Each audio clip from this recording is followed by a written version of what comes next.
मेरे रहबर मुझे गुमराह कर दे, सुना है कि मंजिल करीब आ गई है। नमस्कार, मैं हूं श्रीनिवास, मोहब्बत की नगरी आगरा पहुंच चुके हैं अपने उस खास सवाल के साथ। आज तक ब्राह्मण समाज को कहीं से किसी भी पार्टी से कोई कुछ मिला नहीं। जब वोट देने के बाद जब जीत हो जाती है किसी भी पार्टी की, उसके बाद ब्राह्मणों को क्यों नहीं पूछा जाता?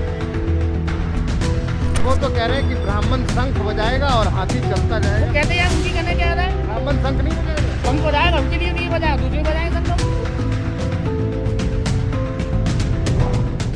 और हम भी पहुंच गए आगरा के वैभव कुंज में यहाँ के ब्राह्मणों से जानने कि आखिर उनके मन में क्या है। आइए चलते हैं। सर प्रणाम, कैसे हैं सर? नाम बता दीजिए सर मुझे।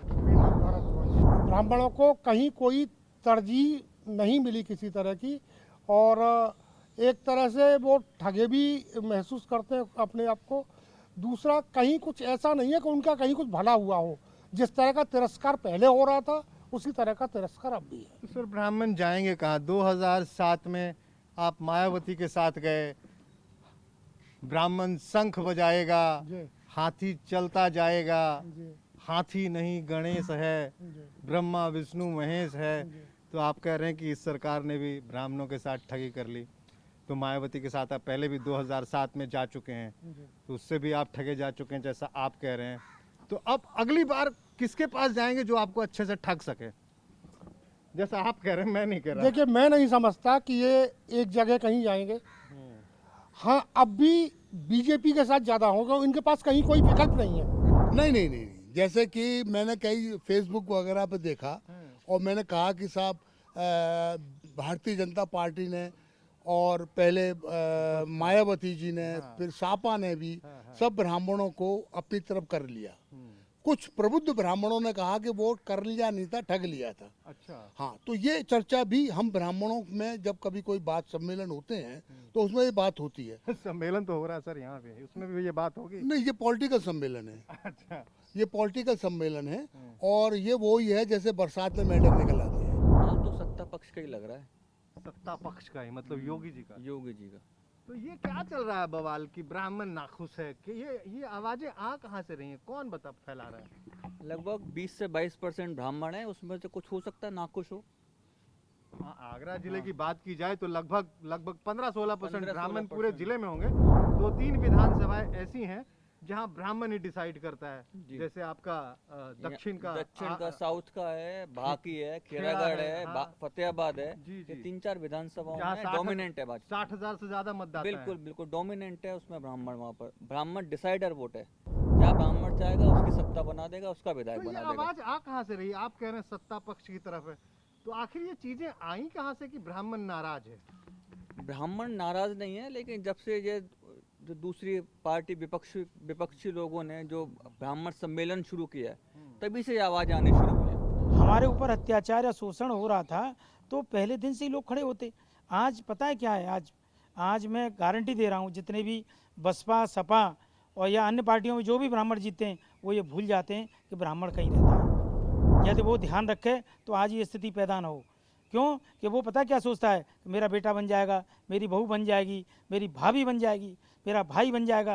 केवल ब्राह्मण राजनीति केवल इसीलिए करता है कि मुझे मेरी ये राजनीति परिवार में खिंची रहे और मैं ऐसे सम्मेलन करता रहूं जिससे लोग चुनाव के टाइम पे आके फिर हमसे जुड़ जाएं।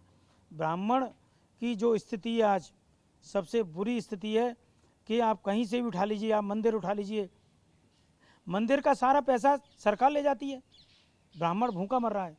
तो सरकार तो आप ही की, योगी जी वाली सरकार आपने कोई चुनी भी थी सर। सरकार ये अब से नहीं, चुनी तो आप ही ने थी। आजीवन काल से चल रहा है साहब। ये सबसे बड़ा प्रश्न है। अगर ब्राह्मणों को वोट की बात करोगे, ब्राह्मण कहाँ मूव करेगा? तो ब्राह्मण को जहाँ अपनी की सेफ्टी लगेगी, जहाँ उसका धर्म सुरक्षित है, तो वहीं पर जाना मूव पसंद करेगा। धर्म सुरक्षित है, लेकिन कह रहे हैं कि आपकी जान सुरक्षित नहीं है। राह चलते गोली मार दी जा रही है, कह रहे हैं। वो ये तो विपक्ष वाले कह रहे हैं, मैं तो कुछ नहीं कह रहा, विपक्ष वाले विपक्ष तो सब कुछ कहता रहता है। विपक्ष का काम है कि अपोजिशन करना सारी चीज। ऑन रिकॉर्ड कह रहे हैं 400 एनकाउंटर हुए पंडितों के। ऐसा नहीं है कि अगर क्रिमिनल रिकॉर्ड होगा तो एनकाउंटर है तो वो लीगल वे में ही होगा। कह रहे हैं पहले नहीं होता था क्रिमिनल्स के भी।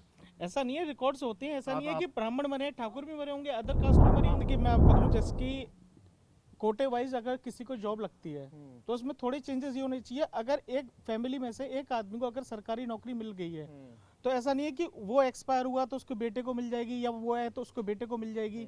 एक आदमी को जॉब होनी चाहिए सरकारी अरे अब तो नौकरी। बधाई दे दीजिए, अब तो नीट के एग्जाम में भी 27%। हाँ वो तो है ही सारी चीजें, पर ये चीज है कि एक गवर्नमेंट जॉब अगर किसी की SC तो ST या आपको लगता OBC है में ये होती है, आरक्षण का ये जो मुद्दा है ये सिर्फ राजनीतिक है? राजनीतिक सिर्फ है, वोट लेने के लिए आरक्षण इस हिंदुस्तान में बचा हुआ है? बिल्कुल है ही। तो आपको योगी जी ही अच्छे लग रहे हैं? हाँ योगी जी अच्छे हैं और तो काम अच्छा कर आप रहे शंख बजाते हुए हाथी के आगे नहीं चलेंगे? हैं। नहीं सर।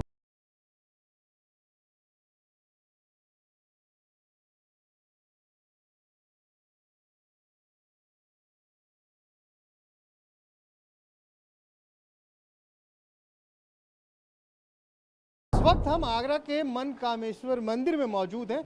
मैं आपको बता दूं ये जो पूरा इलाका है रावत पाड़े के नाम से जाना जाता है, ब्राह्मणों की बस्ती है, सबसे ज्यादा ब्राह्मण इसी इलाके में रहते हैं। हम भी पहुंच गए, ब्राह्मणों के मन का हाल जानना है, पता चले तमाम ब्राह्मण है। सर क्या नाम है आपका? कौशल नारायण शर्मा। देखिए सही जगह पे आया था, पंडित जी मिल गए। अब ये बताइए सर, मैं तो आ गया जी, नेताजी लोग आपके पीछे बहुत तेजी तेजी भागे भागे आ रहे हैं सारे ब्राह्मणों के पीछे।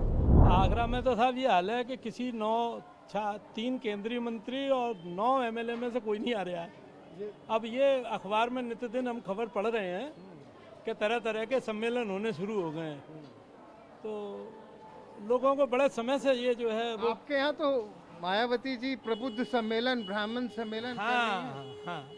अब बात ये है कि जो सवर्ण हैं जितने उत्तर प्रदेश में, उसमें सबसे ज़्यादा प्रतिशत जो वोट है वो ब्राह्मणों का होता है। 13%। हाँ, तो जो 25% कुल सवर्ण वोट है हिंदुस्तान यूपी में, उसका 13% ब्राह्मणों का वोट है। तो ब्राह्मण एक इम्पोर्टेंट और महत्वपूर्ण वोटर तो है ही है। तो क्या इस सरकार से नाराज है क्या, जो लोग आगे चले आ रहे हैं कि मेरे पास आ जाएगा ब्राह्मण? देखिए मेरे पास? देखिए देखिए ये लोगों को बहुत गलत फहमी है कि ब्राह्मण बिकाऊ है। ब्राह्मण बिकाऊ नहीं है, ब्राह्मण न्याय और नीतियों में विश्वास करने वाला एक समूह है और सही बात के साथ खड़ा, गलत बात के साथ किसी का याराना नहीं है। अगर पैसे पे ही उसे बिकना होता तो सदियों पहले बिक गया होता, और यहाँ पर सनातन धर्म का कोई नामो निशान नहीं मिलता। तो क्या मतलब, क्या ये वाली सरकार जो है उससे ब्राह्मण खुश हैं या नाराज? बिल्कुल नहीं है। क्यों खुश होंगे?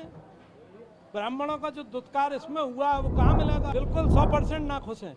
तो फिर जाएंगे कहाँ? वोट भी तो देना है। जाएंगे कहाँ? ये बात बता दी तो हमारे पीछे पड़ जाएंगे। बताना कुछ नहीं है। अभी जो 5 साल से सरकार चल रही है योगी जी के, वो तो संत महात्मा योगी आदमी हैं, ब्राह्मणों का तो बढ़िया कल्याण किया होगा। अरे कहाँ बोले, काम क्या करा उन्होंने? क्या करा ब्राह्मणों को? उन्होंने कुछ नहीं करा ब्राह्मणों के लिए। अभी तो पता क्या करा उन्होंने, बता दिया आप। और क्या चाहिए? मंदिर वंदिर बन ही रहे हैं सारे। मंदिर बने हैं, पूजा पाठ नहीं हो रही है अभी अच्छी तरह से। पूजा पाठ अभी अच्छी तरह पूजा पाठ नहीं हो रही है। अच्छा। मंदिर बने हैं, 7 महीने तो मंदिर बंद पड़े हैं। 7 महीने से मंदिर क्या है? हाथी पे चढ़ेंगे क्या? अरे कौन सा? नहीं, हाथी में चढ़ेंगे हम। नहीं, हाथी में चढ़ेंगे। तो क्या परशुराम जी का फरसा उठाएंगे? वो टाइम लगेगा, अब टाइम लगेगा। वोट रखेंगे वो तो, परशुराम जी का फरसा लेके चलेंगे? बिल्कुल चलेंगे। हाथी पे नहीं चढ़ेंगे? हाथी पे नहीं चढ़ेंगे। और सरकार से नाराज भी है? नाराजगी है वो तो कह रहे हैं कि ब्राह्मण शंख बजाएगा और हाथी चलता वो जाएगा। कहते हैं, उनकी कहने क्या रहा है? ब्राह्मण शंख नहीं बजाएगा? संघ बजाएगा, उनके लिए नहीं बजाएगा, दूसरे बजाएंगे संघ। मैं सरकार की नीतियों से प्रसन्न नहीं हूँ। सरकार से हमेशा मैं संतुष्ट रहा हूँ थोड़ा बहुत, लेकिन सरकार से संतुष्ट नहीं? नीतियाँ खराब हैं। आप तो फिर देखिए ऐसे कैसे है? सरकार जिस तरीके से फिर कानून बनाती फिर है। ऐसा हो सकता है कि आप सरकार से नहीं, एक पार्टी से खुश हैं, सरकारी नीतियों से देखिए खुश मैंने नहीं। पार्टी हित की बात नहीं करी, नहीं, जब मैं आप पर्टिकुलर एक पार्टी की बात नहीं कर रहा, मैं केवल लीडर की बात कर रहा हूँ। लीडरशिप अच्छी हो सकती है लेकिन आपकी नीतियाँ अच्छा, बिल्कुल आप खराब चलिए है। ये बताइए, अब चुनाव आ रहा है, उत्तर प्रदेश में कहा जा रहा है कि ब्राह्मण इस सरकार से नाखुश हैं, विपक्ष बिल्कुल वाली। नाखुश है, बिल्कुल नाखुश है। ब्राह्मणों पर हमेशा अत्याचार हुए हैं। सरकार में पिछले 4 साल का इतिहास उठा के देख लीजिए, ब्राह्मणों पर हमेशा अत्याचार हुए हैं। कौन नृप होए हमें का हानि। सीधी सी बात है। बड़ा सुंदर चर्चा। आज तक कौन सी राजनीतिक पार्टी ने, पहले एक लाइन बता दो, इन्होंने बहुत जल्दी से बोल दिया। तुलसीदास की, शायद तुलसीदास की लाइन गोस्वामी है। श्री तुलसीदास जी हाँ, महाराज की है। गोस्वामी तुलसी जी महाराज के है, कहा कि कौन नृप होए हमें का हानि। कोई भी राजा बन जाए, ब्राह्मणों का कोई क्या बिगाड़ लेगा? सही। ब्राह्मणों का क्या बिगाड़ क्या लेगा, मतलब हमें क्या मिलेगा? अच्छा, सबसे प्रमुख बात है कौन नृप होए हमें का हानि। हमें ना तो हानि मिल रही है ना कोई लाभ मिल रहा है। और कोई भी राजनीतिक पार्टी रही हो अभी तक, और ये हर पार्टी का एक विषय रहा है, और मुझे लगता है शायद आज तक का आप लोगों के लिए भी एक चर्चा का विषय रहेगा कि आज तक ब्राह्मण समाज को कहीं से किसी भी पार्टी से कोई कुछ मिला नहीं है। माफ कीजिएगा, मुझे व्यक्तिगत ऐसा लगता है। क्योंकि उसके आधार पर आज देखा जाए पूरे इस समय कहीं ना कहीं जातीय समीकरण बैठाए जा रहे हैं, गणित बैठाया जा रहा है, ब्राह्मणों को ले जाने की व्यवस्थाएं की जा रही हैं, सम्मेलन कराए जा रहे हैं। हाथी पे सवार होकर नेता आ चुके हैं। बिल्कुल बिल्कुल आपके बिल्कुल शहर में है? जी जी, हाथी की छोड़िए, हाथ में कमल लेके घूम रहे हैं। अच्छा, कमल वाले जी, भी हैं, साइकिल हाथी वाले वाले। साइकिल पे चल रहे हैं। सबसे प्रमुख बात है, झाड़ू लगा रहे हैं ब्राह्मणों के दरबार में। क्या बात कर रहे हैं, सब जगह से सब जगह इस व्यवस्थाएं बन रही है। देखिए, अभी तो चुनाव का वक्त है, इसलिए परशुराम को लेके सवार है। इससे पहले किसी पार्टी ने नहीं कही परशुराम को। तो आखिर क्या सर, सब तो लेके आएंगे, आप कहाँ जाएंगे? नहीं, हम तो वहीं जाएंगे कहाँ? जहाँ परशुराम जी होंगे, जहाँ परशुराम जी होंगे वहीं जाएंगे।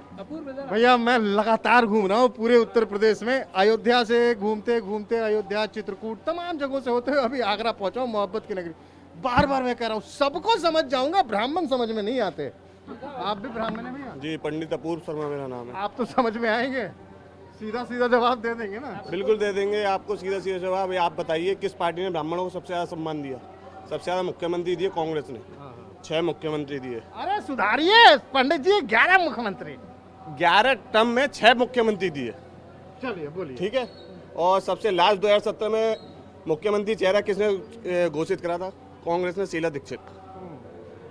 बसपा कब हितैषी हो गई ब्राह्मणों की? आप बता अरे सतीश चंद्र मिश्र, उसके महासचिव। मुख्यमंत्री। अच्छा, ये लॉलीपॉपों से कुछ नहीं होता, ये तो अपने घर बसाने के लिए, घर संभालने के लिए कर रहे हैं।